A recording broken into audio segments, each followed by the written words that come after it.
Gold trusted gold buyers మీరు తాకట్టు పెట్టిన బంగారాన్ని విడిపించి ఈ రోజు ఉన్న మార్కెట్ ధరకు కొనబడను. బేసిక్ గా మనం చాలా మంది కంటెస్టెంట్స్ ని మధ్య కాలంలో చూసాం, కానీ ఈ కంటెస్టెంట్ మాత్రం దుమ్ము లేపే కంటెస్టెంట్ అన్నమాట.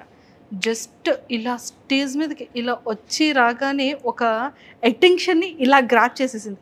అది కూడా చాలా కష్టమే, కానీ స్టేజ్ మీదకి రాగానే ఎవరబ్బాయి అమ్మాయి ఇలా చేసింది అనుకున్నారు, కానీ తన టాస్కులతో కానీ తన వే ఆఫ్ టాకింగ్తో కానీ అందరి హార్ట్స్ని ఇలా విన్ అయిపోయిందంట. సో మరి ఈ పాటికి మీరు అందరూ గెస్ట్ చేసేసారు ఆ దుమ్ము లేపిన ఆ బ్యూటీ. హాయ్ హాయ్, హాయ్ ఎలా ఉన్నారా? బాగున్నా, మీరు ఎలా ఉన్నారు? రే నేను కూడా చాలా బాగున్నాను రా. నీ ఎనర్జీ లెవెల్స్ ఏదో లో అయినట్టు అనిపిస్తుందిరా నువ్వు ఇలా మాట్లాడుతుంటే. నాకు నీ స్టైల్లో కావాలరా. అరిస్తే మైక్ ఎక్కడ మళ్ళీ స్పీకర్ మింగేసామని చెప్పి ఆల్రెడీ వస్తున్నాయి, బట్ అరిస్తే మీ మైక్ ఎక్కడ డ్యామేజ్ అవుతుంది అని చెప్పి ఏమవ్వదు. మైక్ నీదే, రోజు నీదే, కెమెరాస్ నీవే. వాట్ యు ఆర్ ఎలా ఉన్నా అలా ఉండొచ్చు హ్యాపీగా. ఓకే అది ఎప్పుడు మా దమ్ము శ్రీజ బయటపడింది అనమాట. ఎక్సలెంట్. ఎలా ఉన్నారా? బాగున్నాక. Welcome to our Vizag. మా వైజాగ్ కి మీకు వెల్కమ్. నాది వైజాగే కదా. మీది వైజాగేనా? పుట్టి పెరిగి చదివి అంత వైజాగే కదా. Okay okay. నేనైతే మధ్యలో కొంచెం అటు ఇటు వెళ్ళాను, కానీ మీరు మాత్రం వైజాగ్ లోనే ఉన్నారు అయితే. సో మన వైజాగ్ పిల్ల మొత్తానికి సో దుమ్ము లేపేవరా. దమ్ము శ్రీజ దుమ్ము లేపింది. చెప్తూనే ఉన్నా నేను, లైక్ ఇంట్రోలోనే చెప్పాను అనమాట. దమ్ము శ్రీజ దమ్ము చూపించడమే కాదు దుమ్ము కూడా లేపుతుంది. అట్లాంటి క్యాండిడేట్ అన్న అట్లానే వెళ్తుంది. So yeah will see. ఇంకా ముందు ముందు చాలా ఉంది, అన్ని కూడా చూస్తారు. దాచించా. Okay. So Sreeja family background ఏంటి? మాది normal middle class and joint family types అనమాట. మా డాడీ ఒక జీవీఎంసీ ఎంప్లాయ్ అండ్ మమ్మీ వచ్చి హౌస్ వైఫ్. అన్న కూడా జీవీఎంసీ ఎంప్లాయ్ అండ్ అత్త మామ పిన్ని బాబాయ్ అందరూ కూడా క్లోజ్గానే ఉంటాం అనమాట. అందరం like only 5 to 10 minutes. So మా చాలా జాయింట్ ఫ్యామిలీ, ఎప్పుడు కలుస్తూ మెలుస్తూ లైక్ అట్లానే ఉంటాం. యా, అయితే నేను ఇక్కడ చెప్పాల్సిన ఒక విషయం ఏంటంటే, నువ్వు ఎవరో నాకు తెలియక ముందు నేను నీ రీల్ ఒకటి ఒక 3-4 times చూసి నవ్వుకున్నాను.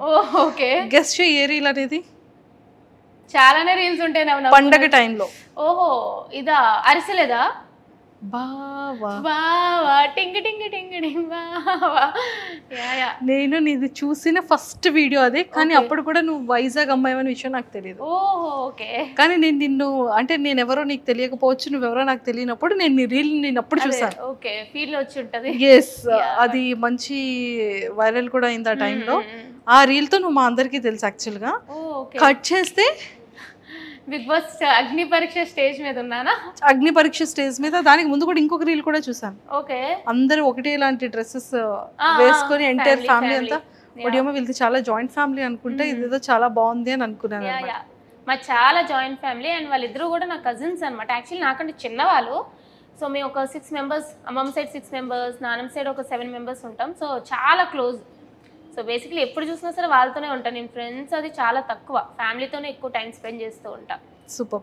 సో నువ్వు నీ బ్యాక్గ్రౌండ్ ఏంటి, ఏం చదువుకున్నావు? నేను బీటెక్ ఇంజనీరింగ్, అది వైజాగ్లో కాదు భీమవరంలో విష్ణు కాలేజ్లో చేశాను అనమాట.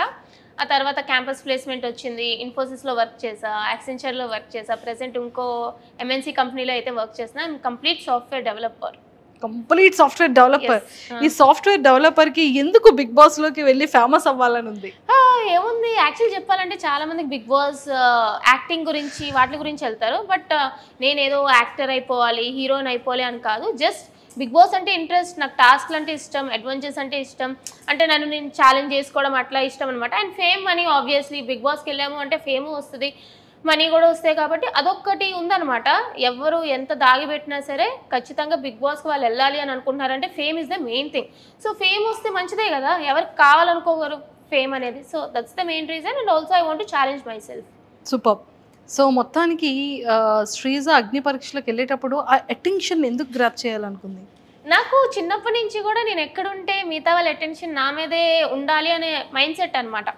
అంటే లైక్ అటెన్షన్ అంటే నాకు జనరల్గా కూడా అటెన్షన్ ఇష్టం. సో అటెన్షన్ సీకర్ అనుకున్నా సరే I don't think it's a wrong thing. ఎందుకంటే ఇప్పుడు హీరో ఉన్నారు, హీరోయిన్లు ఉన్నారు, వాళ్ళు అక్కడ ఫిలిం చేస్తున్నారు అంటే వాళ్ళ మీద అటెన్షన్ కావాలనుకునే కదా. సో నాకు కూడా అటెన్షన్ ఇష్టం చిన్నప్పటి నుంచి. అండ్ మోర్ ఓవర్ నాకు ప్లస్ ఏంటంటే నా వాయిస్ వల్ల ఆబ్వియస్గా నాకు అటెన్షన్ వస్తుంది. అది మంచిగా అయినా చెడ్డగా అయినా సరే అటెన్షన్ అనేది ఈజీగా గ్రాప్ చేసే మైండ్ సెట్ నాకు చిన్నప్పటి నుంచి ఉంది. ఒరే అంతా ఓకే కానీ పాపంరా శ్రీముఖి గారిని అక్క నువ్వు ఏ 3rd or 4th సీజన్కి వెళ్ళినట్టున్నావు కదా అప్పుడే. అంటే లైక్ జనరల్గా అది అఫెండ్ చేసేలాగా నేను చెప్పాలనుకోలే. నేను జనరల్గా ఏమనంటే తిరిగి ఇచ్చే ఇది ఉంటుంది అక్కడ ఏం జరిగినా. ఒక క్యూట్ పంచులనే ఇచ్చావు, అది చాలా సరదాగా అనిపించింది. బట్ అంత స్పాంటినిటీగా ఎలా చెప్పగలిగావని. మాటలు పుచ్చకాయ కదా, చిన్నప్పటి నుంచి మాటలు అలవాటు టైప్. ఎవరైనా అంటే నేను నోరు మూసుకునే కూర్చునే బ్యాచ్ కాదనమాట, వెంటనే తిరిగి ఇచ్చేస్తా అది ఎవరైనా సరే.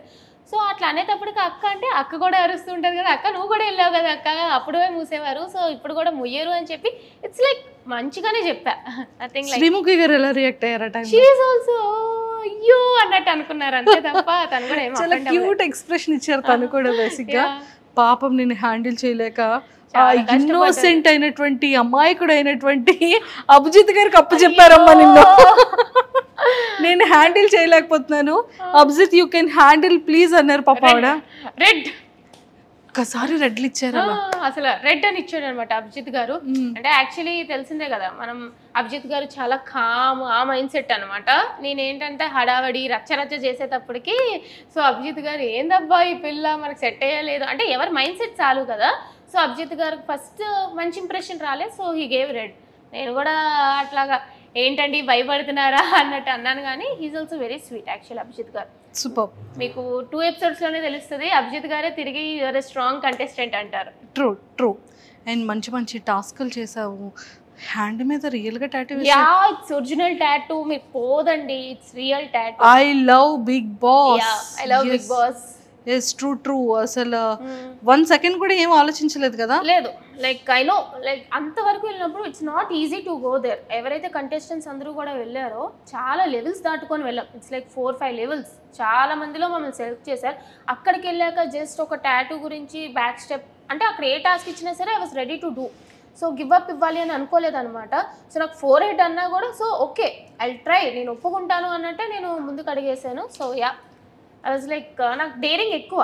సో ఐ వాజ్ ఓకే చెయ్యండి అక్కడ కూర్చోబెడతారు అంటే ఐ డూ ఇట్ అన్నాను అంతే. కాలేజ్లో ఓల్డ్ ఫ్రెండ్స్ కానివ్వచ్చు, మీ ఆఫీస్లో నీ కోలీగ్స్ కానీ ఎలా సర్ప్రైజ్ ఫీల్ అయ్యారు? అండ్ ఫ్యామిలీ మెంబర్స్ కూడా. యాక్చువల్లీ నేను గ్రూప్ డిస్కషన్ వెళ్ళేటప్పుడు నా ఫ్యామిలీకి చెప్పి వెళ్ళలేదు. నో దొంగలు ఉన్నారమ్మా ఈ అగ్ని పరీక్షకి వెళ్ళిన కంటెస్టెంట్ అందరూ దొంగలు. యాక్చువల్లీ నేను చాలా మంది అనుకుంటారు కానీ I was manifesting it. Last time Big Boss అన్నప్పుడే చూడండి నేను ఖచ్చితంగా నెక్స్ట్ ఇయర్ బిగ్ బాస్కి వెళ్తా, విన్నర్ అయితే చూడండి అంటే వాళ్ళు నా ఫ్రెండ్స్ అంటే లైక్ బిగ్ బాస్ చూస్తూ ఉంటాను కాబట్టి నా ఫ్యామిలీ అంతా ఇదేదో చెప్తుందిలే సోది అన్నట్టు అనుకున్నారు.